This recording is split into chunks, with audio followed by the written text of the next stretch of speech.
नमस्कार, मैं भाव्या। आप देख रहे हैं इन्फो न्यूज़ भारत। इस वक्त हम मौजूद है हजारीबाग के वनांचल विद्या मंदिर स्कूल में और आपको बता दें कि एनसीबी की टीम यहाँ आई है बच्चों को जागरूक करने के लिए, नारकोटिक्स कंट्रोल ब्यूरो की।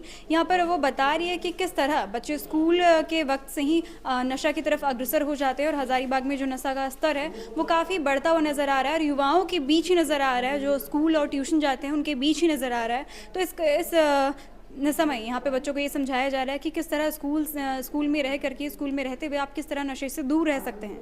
और ये प्रोग्राम का आयोजन करवाया गया हजारीबाग समाज सेवी अमित सिन्हा के द्वारा और यहाँ पे एनसीबी को बुला करके बच्चों को जागरूक करने का कार्य किया जा रहा है। तो युवाओं को कैसे प्रेरित करते हैं कि नशा से वो लोग दूर हो? देखिए, युवा हमारे देश की आज की डेट में सबसे बड़ी एनर्जी है, पॉजिटिव एनर्जी है। हम लोग युवाओं को इसलिए प्रेरित करके उनकी जो एनर्जी है पॉजिटिव वे में ना जाके नेगेटिव वे, मतलब पॉजिटिव वे में जाके नेगेटिव वे में ना जाए उनकी एनर्जी। तो हम लोग इस तरह का प्रोग्राम जो है एनजीओ के माध्यम से, बाकी स्कूल्स और जितने हैं बड़े बड़े स्कूल्स हैं जहाँ अच्छे जैसे अभी हम लोग ने जमशेदपुर में एनआईटी जमशेदपुर में भी इस तरह के क्लास हम लोगों ने लिया है, अवेयरनेस प्रोग्राम हम लोगों ने चलाया है। झारखंड के विभिन्न जो बड़े बड़े इंस्टीट्यूशन हैं उसमें हम लोग एनजीओ के माध्यम से और कॉलेजेस के माध्यम से इस तरह के हम लोग प्रोग्राम चलाते रहते हैं। और ब्राउन शुगर हो गया और कई सारे नशा का पदार्थ जो है युवा यूज़ कर रहा है। एक्चुअली हमारे जो अभी बच्चे हैं इस स्टेज में हैं कि उनको सही मार्ग, अगर कोई जिस तरीके से आज उनको गाइड करना चाहेगा, हमारे बच्चे उसी तरफ मुड़ जा रहे हैं। तो कहीं न कहीं ऐसे इस स्टेज में रहने के बाद ये ऐसे लोग जो हैं, इस तरह के पेडलर्स हैं जो इस तरह का सामान मार्केट में जो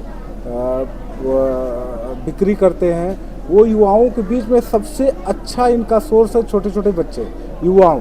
इसीलिए युवाओं को कुछ न लालच, प्रलोभन, और आजकल के बच्चे जो है इस स्टेज में हैं को डिसीजन लेने के काबिल नहीं है कि हमारे लिए अच्छा क्या है, हमारे लिए बुरा क्या है। इसीलिए बच्चे इस क्षेत्र में ज़्यादा प्रलोभित हो जाते हैं। सर, एक और सवाल है कि एनटीपीसी एक्ट के तहत अगर कोई जेल जाता है तो बहुत जल्द बेल मिल जाता है, वो निकल के फिर वही काम करता है, तो क्या लगता है संशोधन इसमें कानून में करनी चाहिए? हम लोग जो हमारा एनडीपीएस एक्ट है इतना टफ एक्ट है कि पहली बात तो जल्दी हम लोगों का बेल नहीं होता है। अगर इन केस किसी के बेल हो गया है तो बेल होने के बाद भी उसके ऊपर अगर इस तरह का फिर उसकी संलिप्तता हम लोग पाते हैं तो दोबारा हमारा और उससे बढ़ के एक कार्रवाई है पिट एनडीपीएस एक्ट, जो हम पिट लगाते हैं और मैक्सिमम चांस है कि पिट लगाने के बाद वो जेल से बाहर एकदम नहीं आते हैं। झारखंड कितना स्टेज में है नशा को? झारखंड का तो अभी आज की डेट में तो बहुत ज़्यादा स्प्रेड हो चुका है नशा झारखंड में, और हमको लगता है कि आप लोगों के माध्यम से, और हम तो चलो हर स्कूल में, हर कॉलेजेस में इस तरह के एनजीओ के माध्यम से अवेयरनेस प्रोग्राम हम करते रहते हैं, बट आप लोग भी इसमें बढ़ चढ़ के कम से कम इस चीज़ों को आप लोग भी फैलाएं कि कम से कम बच्चे और जितने भी लोग हैं इससे दूरी बना के रहें। मैं Rana Pratap Yadav, assistant director narcotic control bureau Ranchi. Foundation है ये संकल्प एजुकेशन फाउंडेशन, इसके तहत हम लोग एक जन जागरूकता का कार्यक्रम चला रहे हैं। Narcotics control bureau Ranchi zone के संयुक्त तत्वाधान में हमारे साथ निदेशक महोदय भी हैं। तो हम लोगों की इच्छा यही है कि सारे झारखंड में, भारतवर्ष में नशा मुक्ति के खिलाफ एक मुहिम चलाई जाए। और चूँकि अभी आधुनिक पाश्चात्य शैली आने के कारण लोगों के आर्थिक सामाजिक पहलुओं को देखते हुए, बढ़ते शहरीकरण को देखते हुए और लोगों में जो जीवन शैली का बदलाव आ रहा है, उसके कारण नशा को लेकर आज के युवा भटक रहे हैं। उन्हें या तो अपने जीवन शैली में लग रहा है कि हम शहरीकरण की ओर हो रहे हैं, तो नशा को वो शान की वस्तु समझ रहे हैं, लेकिन शान ना होकर नशा नाश की ओर उसे ले जा रहा है। और युवाओं से मैं अपील करता हूं कि युवा अपने राष्ट्र निर्माण में, अपने समाज निर्माण में एक भागीदारी, अहम भागीदारी निभाएं और